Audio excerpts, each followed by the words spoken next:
Bonjour les amis, aujourd'hui nous allons parler de la pornographie et la masturbation et comment vous en débarrasser. Beaucoup de personnes vivent aujourd'hui dans la culpabilité et la honte sans comprendre pourquoi leur feu spirituel s'éteint peu à peu. Et souvent, la racine, c'est la pornographie et la masturbation. Dans cette vidéo, je ne viens pas pour condamner, mais pour éclairer. Parce que Dieu veut libérer ton cœur et restaurer ta pureté. Premièrement, elle souille l'esprit, la pornographie remplit l'âme d'images impures qui coupent la connexion avec Dieu. Elle crée une dépendance. Comme toute drogue, elle change la manière dont le cerveau fonctionne et rend difficile la prière ou la lecture de la parole. Elle détruit la perception du vrai amour, elle remplace la pureté par la convoitise.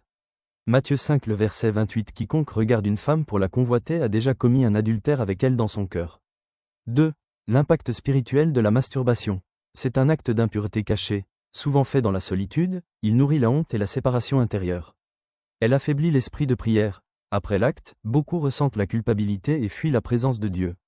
Elle ouvre la porte à l'esclavage spirituel, certains ressentent une oppression ou un blocage spirituel à cause de cette habitude.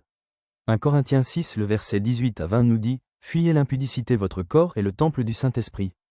3. Les conséquences visibles. Perte de motivation spirituelle, difficulté à prier ou à ressentir la présence de Dieu, esprit d'accusation et de honte, isolement et tristesse. 4. Le chemin de la délivrance.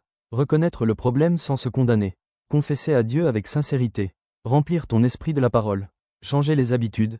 Éviter les situations qui te tentent. Prier pour être rempli du Saint-Esprit, c'est lui qui donne la vraie victoire. Jean 8 le verset 36, Si le Fils vous affranchit, vous serez réellement libre. Dieu ne te condamne pas. Moi quand j'étais dans cette situation, je pensais que tout seul je pouvais quitter ces mauvaises choses, mais c'est avec l'aide de Dieu que j'ai enfin réussi. S'il l'a fait pour moi, il le fera pour vous aussi.